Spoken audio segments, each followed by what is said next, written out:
Berjumpa untuk Anda semua. Apa yang akan kita perbincangkan pada hari ini? Kita sama-sama akan mendalami mengapa kita perlu discernment. Apa penyebabnya? Kita perlu discernment atau mengapa kita perlu mencari kehendak Allah? Karena discernment memiliki peranan yang sangat penting dalam kehidupan Kristiani. Dan oleh karena itu, pada saat ini kita akan sama-sama melihat bagaimana peranan discernment atau peranan mencari kehendak Allah di dalam kehidupan kita sebagai umat Kristiani. Jadi, kalau kita ingin tahu apa alasannya mengapa perlu discernment, karena discernment memiliki peranan penting dalam hidup kita, khususnya bagi kita umat Kristiani. Sebelum langkah lebih jauh, saya ingin mengajak Anda untuk kembali ke masa-masa lampau ke zaman dahulu kala. Kapan itu? Yaitu ketika pertama kali Tuhan menciptakan manusia. Apa yang terjadi saat itu? Tuhan menciptakan manusia dan bukan sembarang menciptakan, tetapi dalam kitab suci dikatakan bahwa Tuhan menciptakan manusia seturut dengan gambarnya. Jadi kita manusia, saya, kamu, dia, mereka, kita semua diciptakan menurut citra Allah, menurut gambar Allah. Dan seperti apa gambar Allah? Tidak lain adalah Maha Kudus, Maha Sempurna, mulia, dan indah. Dan oleh karena itu, kita semua manusia, karena diciptakan menurut gambaran Allah, maka secara kodratnya kita ini, aslinya kita ini adalah indah, kudus, dan mulia. Pada masa-masa itu, Adam dan Hawa memiliki keakraban dengan Tuhan. Mereka berjalan-jalan di Taman Firdaus, mereka bercakap-cakap, berkomunikasi dengan akrab dan penuh kasih. Bahkan Tuhan begitu mempercayai Adam dan Hawa, sehingga meminta Adam khususnya, untuk memberi nama kepada makhluk-makhluk hidup yang ada di sekitarnya pada saat itu. Nah, saudara-saudariku yang terkasih, hal yang ingin saya sampaikan atau tekankan pada saat ini adalah bahwa pada waktu itu Tuhan, Adam dan Hawa begitu akrab, begitu rukun, mereka bisa ngobrol, mereka bisa saling melihat, mereka bisa saling menatap dari muka ke muka. Ada kedekatan yang sungguh-sungguh real dan secara fisik. Ini adalah sesuatu yang luar biasa. Namun sekarang, apa yang terjadi? Pertama, saya mau mengajak kalian untuk bercermin. Kalau misalnya kita bercermin ya, kita taruh cermin di depan muka kita. Apakah kemudian dari cermin itu terpantul gambar Allah? Apakah kita dapat melihat di wajah kita terpancar kekudusan, kemuliaan, dan keindahan? Mungkin jawabannya, iya kali ya, tapi kayaknya nggak gitu-gitu banget. Kayaknya kadang ada sorot mata kemarahan, kadang ada bibir mencibir penuh kebencian, kadang mata melirik penuh kedengkian, begitu ya, atau kadang muka ini penuh dengan ketakutan, begitu. Jadi ternyata kita yang diciptakan menurut gambar Allah dalam perjalanan hidup kita, kita tidak memancarkan gambar Allah. Itu yang pertama. Lalu yang kedua, apakah sekarang kenyataannya kita bisa begitu akrab dengan Tuhan seperti Adam dan Hawa dahulu di Firdaus? Apakah kita bisa melihat Tuhan dari muka ke muka, melihat Dia dengan mata fisik kita? Apakah kita bisa mendengar suara Tuhan dengan telinga fisik kita? Apakah kita bisa berjalan-jalan bersama Tuhan di Taman Firdaus? Seakrab itukah kita dengan Tuhan saat ini? Ternyata jawabannya juga tidak. Apa yang terjadi saat itu? Dosa telah menjauhkan Adam dan Hawa dari Tuhan. Dan itulah sebabnya mengapa kita sekarang yang mewarisi dosa-dosa Adam dan Hawa, yang mewarisi dosa asal dan bahkan kemudian ditambah dengan dosa sehari-hari kita, membuat kita tidak dapat lagi bergaul begitu mesra dengan Tuhan, tidak bisa lagi mendengar suaranya, tidak bisa melihat Dia menatap dari muka ke muka, dan juga tidak lagi memancarkan kekudusan yang sempurna sebagaimana Allah di surga. Jadi, ketika manusia berkata tidak kepada Allah, maka ia akan jatuh ke dalam dosa, dan itu membuat ia tidak bahagia. Mengapa? Karena ia jauh dari Tuhan yang tidak lain merupakan sumber kebahagiaan manusia. Nah, inilah yang menjadi masalah kita sekarang ini. Karena sekarang kita tidak bisa lagi mendengar suara Tuhan secara langsung dengan telinga kita, tidak bisa melihat Tuhan langsung dengan mata fisik kita, maka kita perlu belajar untuk bagaimana caranya bisa mendengarkan suara Tuhan di dalam hati kita. Bagaimana caranya kita bisa mengenali kehendak Tuhan. Mengapa demikian? Karena apa yang dikehendaki Tuhan tidak lain adalah keselamatan kita, kekudusan kita, kebahagiaan kita. Karena begitu kita berkata tidak kepada kehendak Allah, kita akan jatuh ke dalam dosa. Dan itu akan membuat kita tidak bahagia, karena dosa itu membuat kita jauh dari Tuhan. Kita lihat apa yang terjadi dengan Adam dan Hawa. Begitu mereka jatuh dalam dosa, maka mereka keluar dari Taman Firdaus. Mereka tidak lagi bisa akrab dengan Tuhan seperti sebelumnya. Mereka tidak lagi bisa berjalan-jalan dan ngobrol-ngobrol dengan Tuhan di Taman Firdaus seperti sebelumnya. Tetapi mereka harus menderita, hidup dengan penuh perjuangan, mengalami kesakitan dan juga kematian. Nah, inilah yang kita alami sekarang. Kita sekarang tidak lagi berada di Firdaus, berjalan-jalan dan ngobrol-ngobrol sama Tuhan. Tapi kita sekarang ada di dunia yang penuh dengan dosa, dunia yang penuh dengan penderitaan. Dan itu sebabnya bagaimana caranya agar kita bisa mencapai keselamatan kita, agar kita bisa memenuhi kepenuhan kekudusan kita, agar kita bisa hidup bahagia. Kita perlu untuk bisa mendengar bagaimana Tuhan membimbing kita. Dan disinilah perlunya discernment.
Apa saja peranan discernment dalam kehidupan Kristiani? Yang pertama, membantu jiwa mengikuti bimbingan Roh Kudus. Kemudian yang kedua, membawa kepada keselamatan dan kekudusan. Lalu yang ketiga, membawa kepada kebahagiaan yang sejati. Dan yang keempat, menghantar kepada persatuan dengan Allah.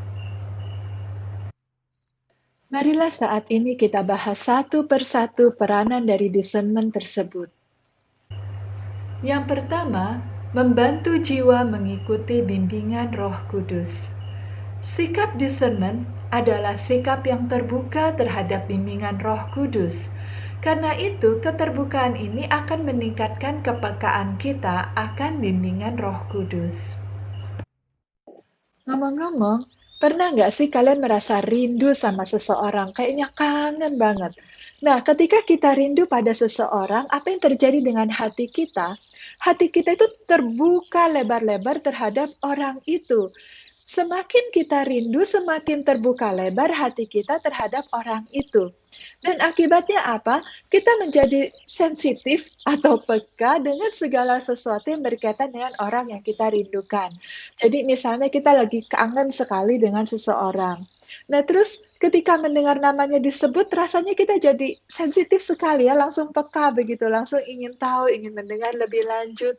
Atau ketika misalnya kita melihat barangnya di suatu tempat, kita langsung tergerak untuk mendekat, bahkan untuk mengambil barangkali. Atau ketika kita mendengar suara yang ternyata mirip dengan orang itu yang kita rindukan, kita langsung berdebar rasanya, misalnya begitu. Nah, demikian juga sikap discernment itu adalah sikap keterbukaan terhadap Roh Kudus. Nah, semakin kita terbuka terhadap Roh Kudus, maka kita akan semakin peka dengan bimbingan Roh Kudus. Nah, dalam hal inilah peranan discernment itu membuat kita dapat semakin peka akan bimbingan Roh Kudus yang tentunya akan membimbing kita menuju keselamatan, menuju kekudusan, dan kepada persatuan. Nah, dengan demikian dapat kita pahami bahwa peranan discernment selanjutnya adalah sebagai konsekuensi dari peranan yang pertama, yaitu membawa kita kepada keselamatan dan kekudusan. Tuhan itu begitu mencintai kita, sehingga Ia menginginkan keselamatan kita. Sejak pertama kali manusia jatuh ke dalam dosa, sudah sejak saat itu juga Tuhan menjanjikan keselamatan kepada manusia, bahwa keturunan Hawa akan mengalahkan keturunan dari si ular atau keturunan setan. Dengan demikian, Tuhan sudah menjanjikan bahwa walaupun manusia itu jatuh ke dalam dosa karena setan, bagaimanapun Tuhan akan menyelamatkan manusia dan itu adalah janjinya. Dan janjinya sudah digenapi dengan mengutus Yesus Kristus putranya sendiri turun ke tengah dunia untuk menebus dosa-dosa kita. Nah, dalam perjalanan hidup kita sehari-hari, Tuhan Yesus sesudah dia bangkit ke surga, maka dia mengutus Roh Kudus-Nya untuk membimbing kita supaya kita berjalan di jalan Tuhan, supaya kita masuk ke dalam keselamatan yang memang dijanjikan Tuhan kepada kita. Dan tidak hanya itu saja, tetapi juga menghantar kita kepada kekudusan. Dan ini semua dibutuhkan oleh manusia dalam kehidupan sehari-hari. Tuhan senantiasa merindukan keselamatan dan kekudusan umat-Nya. Semua kehendak Tuhan adalah agar manusia bisa selamat dan manusia menjadi kudus. Oleh karena itu, discernment atau mengenali kehendak Tuhan itu tentunya akan membimbing kita kepada keselamatan dan kekudusan. Mungkin yang menjadi pertanyaan sekarang adalah, apakah betul mutlak kita harus selalu discernment? Apakah kalau kita tidak discernment, kita tidak bisa selamat? Apakah kalau kita tidak discernment, kita tidak bisa kudus? Nah, saudara-saudariku yang terkasih, saya tidak mengatakan bahwa discernment merupakan syarat untuk bisa menjadi kudus, atau discernment merupakan syarat untuk menjadi selamat. Bukan ya, bukan. Salah sama sekali. Tetapi bahwa benar, kalau discernment itu bisa membantu kita mengenali kehendak Allah, yang tentunya membawa kita kepada kekudusan dan keselamatan. Tapi bisa nggak orang selamat tanpa discernment? Tentu bisa. Bisa tidak orang kudus tanpa discernment? Tentu bisa. Karena apa? Karena ketika dia sudah begitu dekat dengan Tuhan, hidupnya dipenuhi dengan Roh Kudus, maka dia sudah begitu peka dengan bimbingan Roh Kudus, begitu ya. Dia memiliki hati nurani yang tajam. Akan tetapi, saya mau mengingatkan kepada kita semua yang hidup di zaman sekarang ini. Zaman sekarang ini seringkali mengelabui kita dan seringkali membuat kita bingung. Entah itu karena nilai-nilai yang ditawarkan dunia. Ketika semua orang melakukan hal yang sebetulnya itu dosa, tidak berkenan kepada Allah, tetapi karena sudah menjadi begitu lazimnya, akhirnya seringkali membuat kita bingung. Kita tidak tahu bahwa kalau kita mengambil keputusan sama dengan orang-orang itu dosa atau tidak, begitu. Kita tahu bahwa korupsi misalnya sudah menjadi dosa struktural karena semua orang melakukan itu. Dan jujur saya sedih karena hal itu juga dilakukan oleh banyak orang-orang yang rajin berdoa, begitu. Dan bahkan oleh orang-orang yang bahkan bisa dibilang orang-orang sederhana. Salah satu contoh, pernah suatu hari saya membeli bensin. Lalu orang yang menjaga pom bensin itu, kan saya minta nota seperti biasa ya, untuk bisa mempertanggungjawabkan setiap pengeluaran saya. Ketika saya minta nota, orang yang jaga bensin itu tanyanya begini, notanya perlu diisi atau tidak? Terus saya bilang, ya diisi dong. Terus mau ditulis berapa? Kata dia, loh sesuai apa adanya, saya bilang begitu. Dan itu membuat saya cukup kaget ya, membuat saya sangat sedih dan kecewa, bahwa itu ternyata ternyata berarti bahwa sudah menjadi hal yang lazim bahwa orang-orang melakukan korupsi. Nah, apa kaitannya dengan discernment? Discernment itu kan kita mencoba berusaha mengenali kehendak Allah ketika kita harus membuat keputusan antara beberapa pilihan yang ada. Nah, seringkali pilihan-pilihan yang ada itu membuat kita bingung kan, tidak tahu mana yang sesuai dengan kehendak Allah, mana yang bukan. Nah, mengapa kita bingung? Tidak jarang karena nilai-nilai dunia yang seringkali mengelabui kita. Kita tahu bahwa sekarang ini ada begitu banyak anak-anak muda yang memilih untuk menjadi gay. Karena mereka merasa itu adalah sesuatu yang lazim, sesuatu yang baik menurut mereka, begitu. Kemudian bahkan ada yang sampai berusaha untuk transgender, melakukan operasi, dan itu dia merasa bahwa itu hak asasi manusia.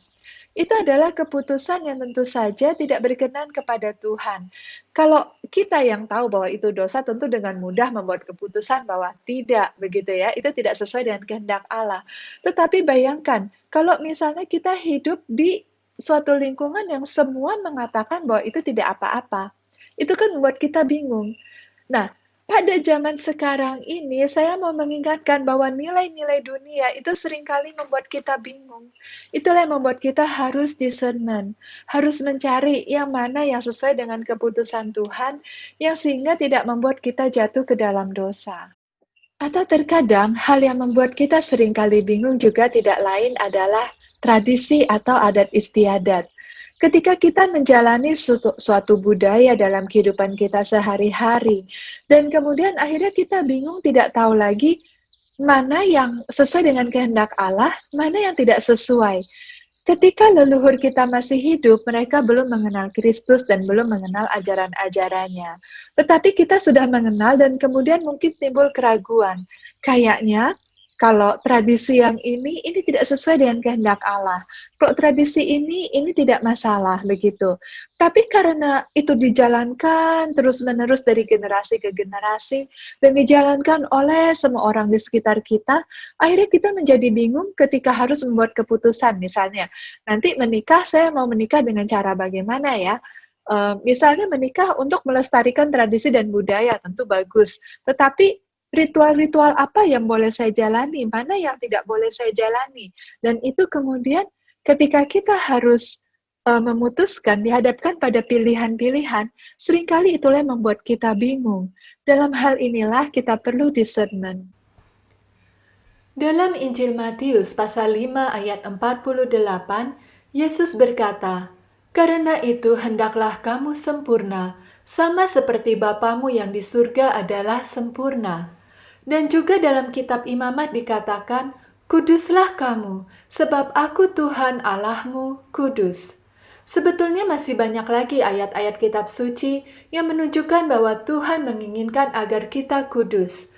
Jadi saudara-saudariku yang terkasih, seringkali nilai-nilai dunia yang ditawarkan kepada kita itu membuat kita bingung, membuat kita merasa bahwa walaupun itu kelihatannya dosa atau kita tahu itu dosa, tapi karena merasa itu lazim, merasa semua orang melakukan hal itu, akhirnya kita merasa itu tidak dosa lagi. Padahal dosa dari dulu dosa sampai sekarang tetap dosa. Dan dari dulu hingga sekarang Tuhan menginginkan kita untuk tetap kudus, untuk hidup kudus di hadapannya. Nah, oleh karena itu dalam hal ini ketika kita sudah menjadi bingung, entah karena nilai-nilai modern maupun nilai-nilai tradisional, maka dalam hal ini kita perlu melakukan discernment.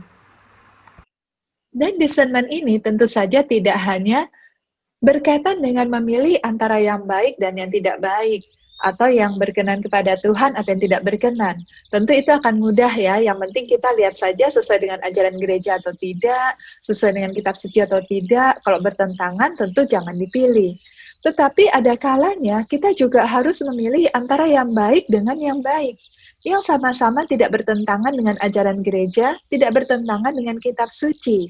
Nah, ketika kita betul memilih apa yang menjadi kehendak Allah di antara hal yang baik-baik tersebut, maka kita bisa menjalaninya dengan bahagia. Dan ketika kita menjalaninya dengan bahagia, maka pada saat itu juga kita akan mengalami kepenuhan hidup kita sebagai manusia. Tuhan itu begitu mencintai kita, sehingga Ia ingin bahwa kita itu selalu bahagia. Oleh karena itu, semua jalan kehidupan yang Tuhan rencanakan untuk kita, itu semata-mata adalah untuk membuat kita bahagia.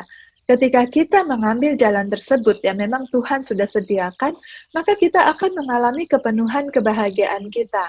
Walaupun ya, bukan berarti tidak ada godaan, bukan berarti tidak ada pencobaan, bukan berarti tidak ada penderitaan, itu semua tentu tetap ada. Karena bagaimanapun kita hidup di dunia yang penuh dengan dosa dan penuh dengan penderitaan. Akan tetapi kita bisa menjalaninya dengan lebih bahagia, kita bisa menjalaninya dengan lebih tabah, kita bisa menjalaninya dengan lebih semangat dan sukacita. Oleh karena itu, peranan yang ketiga dari discernment dalam kehidupan Kristiani adalah membawa kepada kebahagiaan yang sejati. Allah senantiasa menginginkan manusia bahagia. Itulah kehendak Allah. Semua yang dikehendaki Allah adalah yang terbaik untuk manusia. Oleh karena itu, apabila kita discernment, kita mencari kehendak Allah, itu tidak lain adalah agar kita bahagia.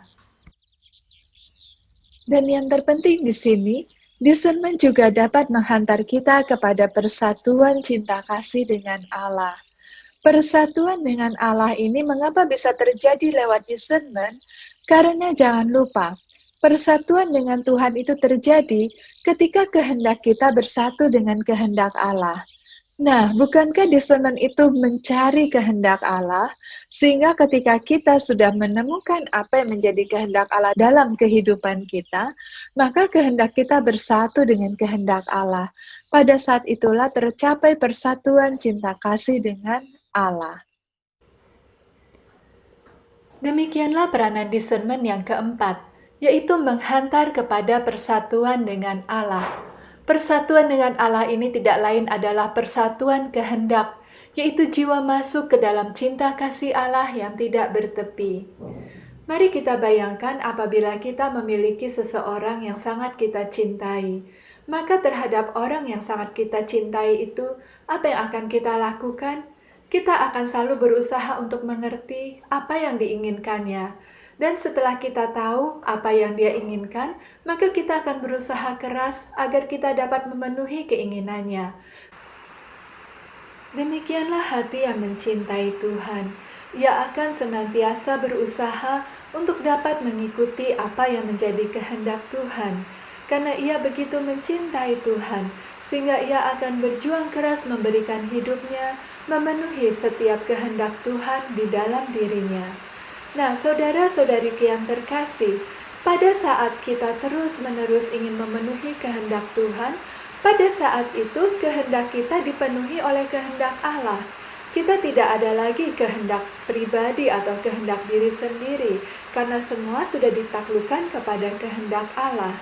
Pada saat kehendak Tuhan memenuhi atau menguasai seluruh kehendak pribadi kita, saat itulah terjadi persatuan cinta kasih antara kita dengan Allah. Yesus Kristus, Sang Gembala kita yang sejati, adalah teladan utama bagi kita semua. Ia menggembalakan kita dengan memberikan hidupnya sendiri menjadi teladan bagi kehidupan kita. Dan teladan utama apa yang Yesus berikan kepada kita? Ia berkata, "Makananku adalah melakukan kehendak Bapa." Bagi Yesus, kehendak Bapa adalah segala-galanya. Bahkan di saat ia mengalami pergumulan yang luar biasa berat di Taman Getsemani, sekalipun ia harus meminum cawan, sekalipun ia harus merelakan diri mengalami penderitaan yang besar di kayu salib, ia tetap taat dan setia melakukan kehendak Bapa baginya. Manusia memiliki kehendak bebas. Tuhan tidak pernah memaksa manusia, melainkan memberikan kebebasan kepada manusia untuk memilih dan memutuskan, mengatakan ya atau mengatakan tidak kepada kehendak Allah. Nah, saudara-saudariku yang terkasih, saya mau mengajak Anda untuk sedikit merenungkan. Apabila kita memiliki uang dan kita berikan sebagian uang kita kepada orang lain, kita masih punya sebagian uang lagi. Kalaupun kita memberikan seluruh uang kita kepada orang lain, kita masih bisa mencari lagi. Hal yang sama juga berlaku dengan makanan, dengan pakaian, atau apapun juga. Akan tetapi, cobalah bayangkan, apabila kita memberikan kehendak bebas kita, apalagikah yang kita miliki? Kita sudah tidak memiliki kehendak lagi untuk, maksud saya tidak memiliki kebebasan lagi untuk memutuskan atau melakukan sesuatu, karena kehendak bebas kita sudah diberikan seutuhnya. Nah, tapi justru ketika kita memberikan kehendak bebas kita kepada Allah, saat itulah terjadi persatuan yang luar biasa indahnya antara kita dengan Allah. Justru pada saat kehendak kita takluk dengan kehendak Allah, ketika kehendak Tuhan menguasai seluruh kehendak kita, disitulah kita menemukan kebahagiaan kita yang sejati, dan kita terbimbing untuk menuju keselamatan dan kekudusan kita. Nah, sekarang marilah kita simak bagaimana realnya, bagaimana cara konkretnya untuk melakukan discernment. Ketika kita mau melakukan discernment, maka yang pertama-tama kita harus melihat dulu dengan jeli pilihan-pilihan apa yang ada di hadapan kita yang harus kita pilih. Bagaimana cara memutuskannya? Nah, sekarang dari pilihan-pilihan yang ada itu, kita lihat apakah ada di antara pilihan-pilihan itu yang bertentangan dengan ajaran gereja atau bertentangan dengan ajaran kitab suci. Contohnya misalnya, ketika harus memilih mengaborsi anak atau tidak, begitu ya. Tentu saja kita tidak perlu discernment dalam hal ini, karena kita tahu bahwa aborsi itu tidak berkenan kepada Tuhan. Cara discernment untuk mengambil keputusan adalah yang pertama, kita kenali dulu pilihan-pilihan apa yang ada di hadapan kita. Nah, sesudah kita melihat pilihan-pilihan apa yang ada di hadapan kita, yang mana yang harus kita putuskan untuk dipilih, maka kita lihat masing-masing. Apakah di antara pilihan-pilihan itu ada yang bertentangan dengan ajaran agama atau bertentangan dengan kitab suci? Kalau ada, langsung coret saja, jelas tidak boleh dipilih. Nah, yang kemudian kedua adalah dilihat apakah sesuai dengan status hidup kita. Contohnya, status hidup itu apa sih? Status hidup kita misalnya status sekarang sebagai seorang mahasiswa, atau status sebagai seorang yang sudah menikah, atau status sebagai seorang biarawan atau biarawati. Artinya, kalau pilihan-pilihan itu bertentangan dengan status kita, maka langsung coret saja pilihan itu. Misalnya, seorang bapak kemudian dihadapkan dengan pilihan untuk masuk biara atau buka usaha ya, padahal dia punya istri dan punya anak. Tentu saja pilihan masuk biara itu harus dia coret, begitu. Sesudah itu, sesudah kita melihat bertentangan dengan ajaran gereja atau tidak, bertentangan dengan kitab suci atau tidak, bertentangan dengan status kita atau tidak, lalu kita harus mempelajari. Apa yang harus kita pelajari? Kita lihat apa kekurangan dan kelebihan masing-masing pilihan itu, lalu lihat apa kelebihan dan kekurangan kita. Lalu dicocok-cocokkan, begitu ya. Contoh ini misalnya saja. Misalnya kita mendapatkan tawaran 2 pekerjaan. Yang satu menjadi kepala hotel, kemudian yang satu lagi menjadi menjadi manajer keuangan, misalnya begitu.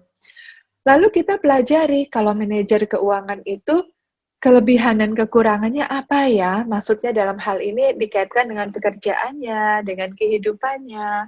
Misalnya, kalau manajer keuangan itu berarti harus senang berhitung, harus pandai berhitung, harus mencintai angka. Nah, kemudian kalau perhotelan, itu berarti harus pandai bergaul, harus punya relasi, begitu. Nah, kemudian kita lihat kelebihan dan kekurangan kita. Misalnya, kekurangan saya tidak bisa masak. Nggak apa-apa deh kalau gitu, jadi manajer keuangan nggak masalah, saya nggak bisa masak, tapi senang uang, senang angka, maksudnya begitu ya, senang menghitung uang. Nah, sementara kalau bergaul dengan banyak orang, saya tidak terlalu pandai. Nah, jadi dari sini kita bisa melihat ya, mencocok-cocokkan Kelebihan dan kekurangan kita dikaitkan dengan kelebihan dan kekurangan yang ada di masing-masing pilihan. Sesudah itu, kita harus mencari informasi sebanyak-banyaknya dari pilihan-pilihan yang ada itu. Jadi, informasi ini berkaitan dengan segala sesuatu yang kita butuhkan untuk menjadi dasar keputusan kita. Bagaimanapun, kita tidak bisa asal tebak atau main undi, lempar uang, begitu ya. Jangan permainkan Tuhan seperti itu, mengadu keberuntungan. Tetapi kita juga harus memakai sarana yang Tuhan berikan kepada kita, yaitu akal budi kita, teknologi informasi, teknologi komunikasi. Jadi carilah, kumpulkanlah segala informasi yang berkaitan dengan pilihan-pilihan yang mau kita pilih. Nah, kemudian yang terakhir, lakukan 4 langkah discernment. Mari kita catat cara discernment untuk mengambil keputusan. 1. Bandingkan dengan kitab suci dan ajaran gereja. 2. Bandingkan dengan status hidup kita. Lalu yang ketiga, pelajari semua kekurangan dan kelebihan diri sendiri, serta kekurangan maupun kelebihan dari pilihan-pilihan yang ada. Keempat, kumpulkanlah informasi sebanyak mungkin mengenai pilihan-pilihan yang ada. Lalu yang kelima, lakukan 4 langkah discernment. Nah, 4 langkah discernment ini bagaimana? Yang pertama, berdoa sungguh-sungguh agar rela menerima kehendak Allah. Hal ini penting sekali. Mengapa demikian? Karena discernment itu adalah suatu proses untuk mengenali kehendak Allah dan menerima kehendak Allah untuk menjadi bagian dalam kehidupan kita, untuk kita jalani. Karena itu kita harus sungguh-sungguh rela. Karena itu berdoalah, berdoa sungguh-sungguh, apapun yang menjadi kehendak Tuhan, kita rela menerimanya. Bahkan misalnya Tuhan menginginkan kita menjadi pengemis di Rusia misalnya. Maka sekalipun begitu, maka kita rela menerimanya. Lalu kemudian yang kedua, apa yang harus kita lakukan? Kita bayangkan pilihan-pilihan yang mau kita pilih. Nah, ketika kita membayangkan, bayangkan juga dengan segala informasi yang kita punya tentang pilihan itu. Juga bayangkan segala kelebihan dan kekurangan yang sudah kita pikirkan mengenai pilihan-pilihan itu. Jadi misalnya, kita mau memilih antara bekerja di Jakarta atau bekerja di Kalimantan. Jadi misalnya kita mendapatkan 2 tawaran kerja, yang satu di Kalimantan, yang satu di Jakarta. Dan kita bingung, tidak tahu harus memilih yang mana. Maka langkah yang kedua ini adalah kita bayangkan satu persatu. Yang pertama, bayangkan dulu kita kerja di Jakarta misalnya. Kemudian kita bayangkan sesuai dengan informasi yang kita miliki. Jadi misalnya, wah, nanti kalau saya kerja di Jakarta, nanti saya kontrak rumah, kemudian nanti saya makannya saya catering, kemudian nanti saya pergi ke kantor naik bis, lalu nanti di kantor itu saya akan ketemu dengan atasan-atasan, ada manajer ini, direktur itu. Kemudian kayaknya nanti teman-temannya ada yang dari sini, ada yang dari situ, nanti dunia kerjanya seperti ini, begitu ya, kita bayangkan semua. Sementara ketika kita membayangkan, kita simak bagaimana gerak batin kita, bagaimana perasaan kita, apakah positif atau negatif. Positif itu kalau misalnya kita ketika membayangkan kita semangat, atau ketika membayangkan kita ada rasa sukacita, atau ketika membayangkan itu kita ada rasa damai. Itu adalah contoh-contoh bahwa gerak batin kita atau perasaan kita positif. Kalau negatif misalnya bagaimana? Kita kok waktu membayangkan rasanya jadi cemas begitu. Atau kayaknya kosong, blank, tidak tahu apa-apa begitu, rasanya gelap. Atau rasanya kayak pengen marah gitu. Atau rasanya malas sekali ketika kita membayangkan. Maka itu disebut negatif. Nah, sesudah membayangkan kerja di Jakarta, bayangkan juga kerja di Kalimantan. Sama seperti tadi ya, bayangkan semuanya berdasarkan informasi yang kita miliki, berdasarkan kelebihan dan kekurangan yang sudah kita pikirkan. Dan kemudian kita simak bagaimana gerak batin kita, bagaimana perasaan kita. Apakah memberikan perasaan positif atau negatif. Nah, yang menjadi kehendak Tuhan biasanya memberikan perasaan positif di dalam hati kita.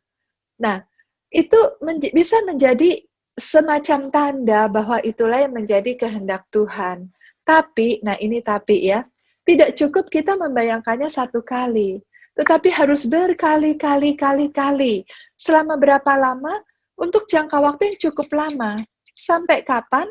Sampai apa yang memberikan perasaan positif itu konsisten. Karena tidak mustahil berubah-berubah. Misalnya, hari ini yang memberikan perasaan positif itu ketika membayangkan kerja di Jakarta.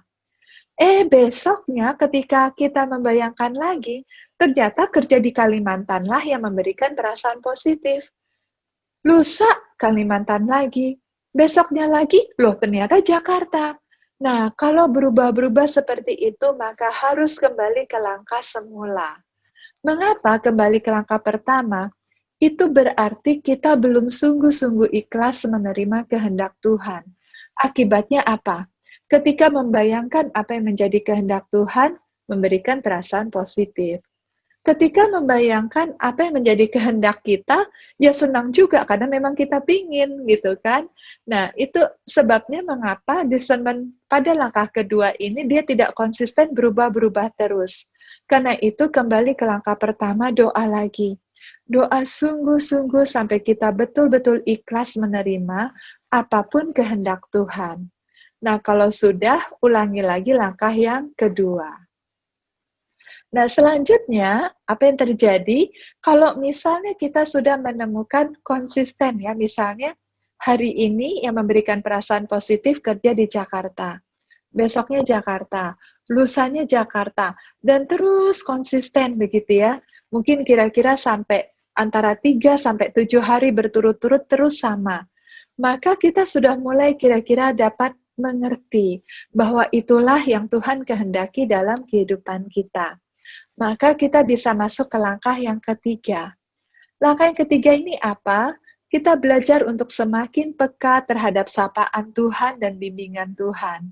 Oleh karena itu saya ingatkan ketika kita melakukan proses discernment, kita harus sungguh-sungguh dekat dengan Tuhan. Kita harus memiliki hidup doa yang baik. Bagaimana kita bisa tahu kehendak Tuhan kalau kita tidak pernah bergaul dengan Dia? Bagaimana kita bisa mengenali kehendaknya kalau kita tidak dekat dengan Dia? Karena itu ketika kita melakukan proses discernment, justru kita harus memiliki hidup doa yang semakin kuat. Kita harus semakin dekat dengan Dia. Nah, pada saat-saat itulah Tuhan seringkali berbicara kepada kita menyatakan kehendaknya. Misalnya ya, ketika kita lagi doa Yesus, tiba-tiba kita ada kerinduan yang kuat untuk pergi ke Jakarta. Atau ketika kita lagi Lectio Divina membaca kitab suci, entah bagaimana menjelaskannya, ada ayat-ayat tertentu yang membuat kita mengerti bahwa Tuhan mengutus kita pergi ke tempat yang jauh. Berarti kerja di Jakarta. Atau Tuhan juga bisa berbicara lewat berbagai peristiwa. Misalnya entah kenapa, tiba-tiba kok kita salah ngomong terus ya, mau ngomong Kalimantan, kok ngomongnya Jakarta, misalnya begitu. Atau tiba-tiba jalan dibuka. Lancar sekali rasanya jalan dibukakan ke Jakarta, begitu ya. Nah, jadi dari berbagai peristiwa itu, dari kehidupan doa-doa kita, semakin lama kita semakin menyadari bahwa Tuhan ingin kita kerja di Jakarta, misalnya. Nah, kemudian kalau sudah semakin kuat, maka kita masuk ke langkah yang keempat. Apa itu langkah yang keempat? Tidak lain mengambil tindakan dalam iman. Percuma kita meraba-raba saja, kayaknya Tuhan ingin kita kerja di Jakarta nih. Iya, kayaknya Jakarta nih. Nah, percuma kalau begitu terus ya, kita tidak akan pernah mewujudkan kehendak Tuhan dalam kehidupan kita. Maka langkah yang keempat adalah mengambil langkah dalam iman. Kalau kita sudah tahu bahwa Tuhan menghendaki kita kerja di Jakarta, maka berangkatlah, pergilah dengan penuh iman. Percaya bahwa kalau itu Tuhan yang menghendaki, maka rahmatnya pasti cukup bagi kita. Jadi saya ulangi, 4 langkah discernment. Yang pertama, berdoa hingga sungguh-sungguh rela menerima kehendak Tuhan. Lalu yang kedua, membayangkan pilihan-pilihan yang ada dalam doa sambil mencermati gerak batin yang muncul. Lalu yang ketiga, peka terhadap bimbingan Roh Kudus, membiarkan diri disapa oleh Tuhan. Lalu langkah yang keempat, tidak lain adalah mengambil langkah dalam iman. Hal yang penting di sini yang perlu diperhatikan adalah kita lihat yang langkah kedua. Langkah kedua ini tidak cukup dilakukan satu kali saja, tetapi berkali-kali hingga konsisten. Apabila belum konsisten, maka kembali ke langkah pertama. Langkah pertama, berdoa berapa lama? Berdoa sampai sungguh-sungguh rela. Selain discernment pribadi atau mencari kehendak Tuhan untuk kehidupan pribadi kita, maka discernment ini juga bisa kita lakukan untuk komunitas atau kelompok kita. Jika kita memiliki komunitas, tentu kita harus mencari apa rencana atau kehendak Tuhan bagi komunitas kita, atau organisasi kita, atau kelompok kita. Kemana Tuhan hendak membimbing atau membawa komunitas kita. Nah, bagaimana cara discernment untuk komunitas? Mari kita simak yang berikut ini. Yang pertama, berdoalah sampai masing-masing benar-benar rela menerima kehendak Allah, apapun itu. Yang kedua, cari informasi yang penting dan tepat tentang persoalan tersebut. Uraikan dan diskusikan semuanya, dan kalau perlu tanya pendapat seorang ahli dalam bidang tersebut. Lalu yang ketiga, dengarkanlah Allah dalam doa yang hening, dan kenalilah tanda-tanda batin yang menunjukkan kehendak Allah. Lalu yang terakhir, sesudah itu berkumpullah kembali dan berbicaralah secara bergiliran, masing-masing mengungkapkan apa yang menurut pendapatnya adalah kehendak Allah. Bila semua anggota atau sebagian besar dari kelompok itu sudah cukup dewasa rohaninya, maka akan terdapat kesepakatan atau kuasi kesepakatan. Hal yang perlu diwaspadai adalah godaan halus yang seringkali muncul. Apa itu? Misalnya, mencari kesempurnaan yang padahal tidak sesuai dengan panggilan hidupnya. Misalnya, panggilan hidupnya adalah berkeluarga, menikah, memiliki pasangan hidup, dan memiliki anak-anak. Namun ia merasa bahwa ia harus pergi bertapa di atas puncak gunung selama 7 tahun lamanya, misalnya. Itu berarti dia meninggalkan tanggung jawabnya sebagai seorang ibu atau seorang ayah. Kemudian melakukan pelayanan yang berlebihan, mengira itu bahwa kehendak Tuhan. Godaan lainnya misalnya dorongan melakukan kebajikan, tapi sebetulnya agar dikagumi atau supaya kelihatan menonjol. Lalu godaan halus yang lainnya yang juga bisa terjadi adalah meremehkan perkara kecil dan berkhayal menjadi kudus dalam perkara besar.